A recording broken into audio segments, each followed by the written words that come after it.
This is a plastic model of a dividing head, and its job is to divide a circle up into even parts. It can be used several different ways. If I turn the crank on the back here, is called simple or plain indexing. If I rotate the spindle, it can do what's called direct indexing. I can also use the crank handle to do angular indexing, or I could do differential indexing. If I turn the crank handle here, what it does is it turns a bevel gear on the bottom of this crank handle, which turns the shaft on the bottom, rotating the worm. I'll reposition the camera in a minute to see that, which turns the worm gear. Now each revolution of this crank handle will move the shaft on the bottom one revolution, which causes the gear that it's mated with to move one of the number of teeth. This particular gear has 40 teeth on it, so what we have is a 40-to-1 gear reduction for simple or plain indexing. Here's another angle of the worm and the worm gear in mesh. Again, if I turn the crank, you can see the worm starts to spin, which drives the worm gear on top. And this is causing that reduction. This will cause the chuck to turn, which is on that shaft on the top, which is the spindle. If we want to cut 7 equally spaced flats around a diameter, we can divide the 24 direct indexing plate by 7, and you'll get a mixed fraction. We can divide the 30 direct indexing plate by 7, and again we get a mixed fraction. Let's try the last one, the 36 direct indexing plate on the back divided by 7, and again we get a mixed fraction. So we can no longer use the direct indexing method. So what we have to use is what is called simple or plain indexing. And basically what that means is we have to engage the worm with the spindle again, and on the end of the spindle is that worm gear. So the worm has to be engaged with the worm gear, if you remember back to that plastic model I showed you. So what we'll do is we'll try and get that engaged. So we'll loosen this bolt and see if we can get it to drop in, and I may have to actually wiggle the crank pin on the front in order to do that, and I believe it is in, so we'll lock it in place.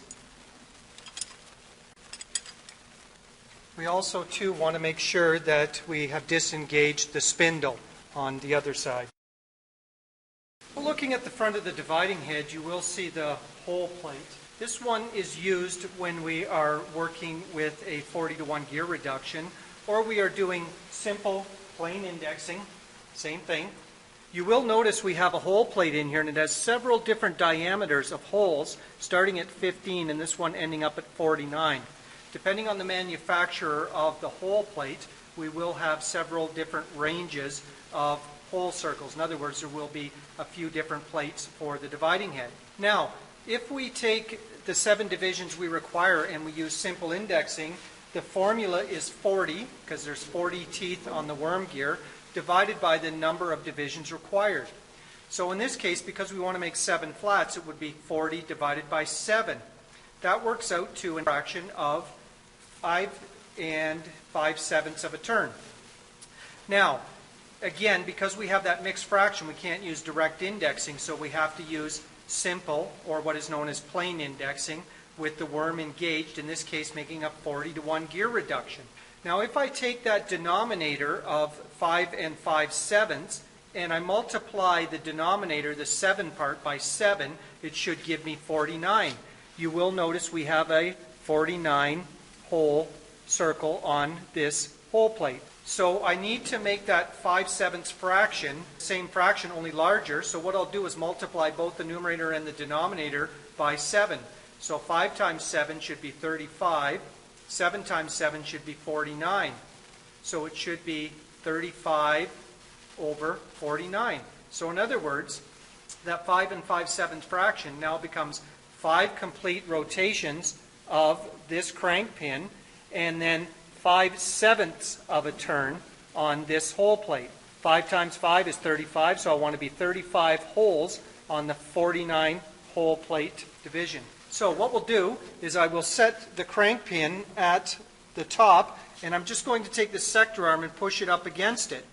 Now, there actually is a screw just in behind here on the sector arm, so if I loosen that, what I can do now is I can manipulate this other sector arm.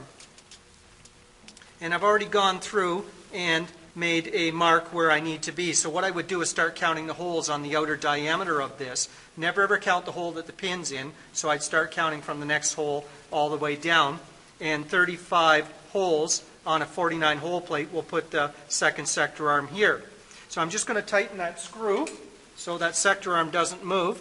And what we want to do is when we end up indexing, we want to, so we'll cut the first flat and then we'll pull this out and we will go clockwise 5 complete revolutions back to where we were. 1, 2, 3, 4, 5, and then we're going to go that 5/7 of a turn or 35 spaces on a 49 hole plate. So I'm going to come around close to this other sector arm and I'm just going to let the pin drop, and then what I'll do is tap it till it drops into the hole. Now we're ready to cut that next flat. But we want to reset these sector arms, and I'm going to take the sector arm that will sit up against this crank pin and I'll push it around. So the next time round it'll be 5 complete turns and around to here, and we'll keep doing that until we go 7 times. I'm going to start at the top though, or the 49, just to get us going. Again, I always want to push the sector arm that's going to sit up against the pin. Alrighty. So I'm going to bring you around here, and hopefully you can get a pretty good idea of the whole thing here. Okay, and we'll turn the milling machine on, and we're ready to cut that first flat.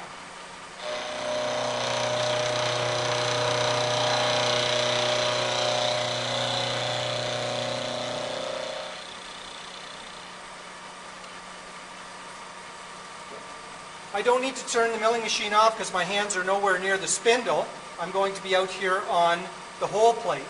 So again, I want to pull that pin out, 5 complete revolutions. 1, 2, 3, 4, 5, and 5/7 of a turn or 35 spaces on a 49 hole plate.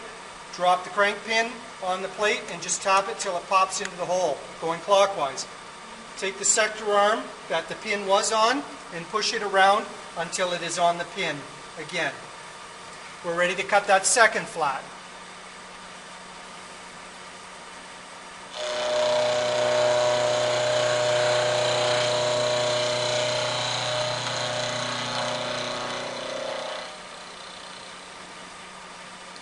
Make sure the cutter is clear of the work. Again, this time I'll bring you around so you can see what's happening with this hole plate again. So I'm ready to cut the third flat.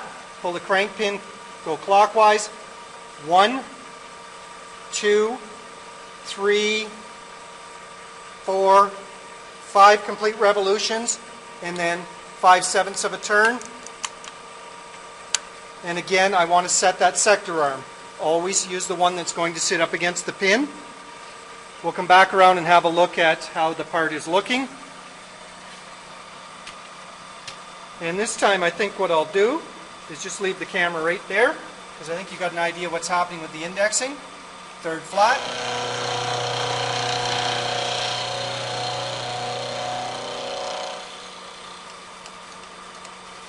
Ready to index the dividing head. 1, 2, 3, 4, 5 turns, and then 5/7 of a turn. Set the sector arm. Cut the fourth flat.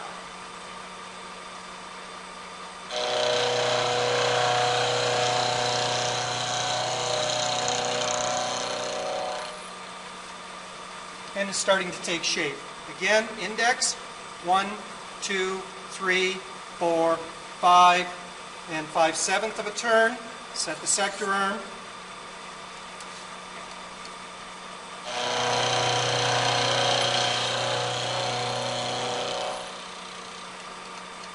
Once again, index, 1, 2, 3, 4, 5, and 5/7 of a turn. Set the sector arm.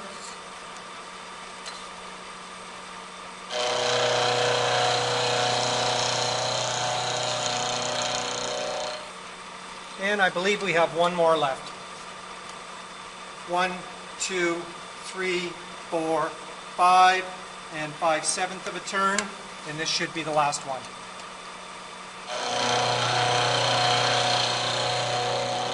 What I'll do is I'll run the cutter back through just so the table is closer to us and we can see what's happening. Turn the spindle off, and let's have a quick look at this. So if we go clockwise around, we have 1, 2, 3, 4, 5, 6, 7 equally spaced flats. The size of them will be determined on how far you bring the cutter down into the part or bring the table up into the cutter. Your choice.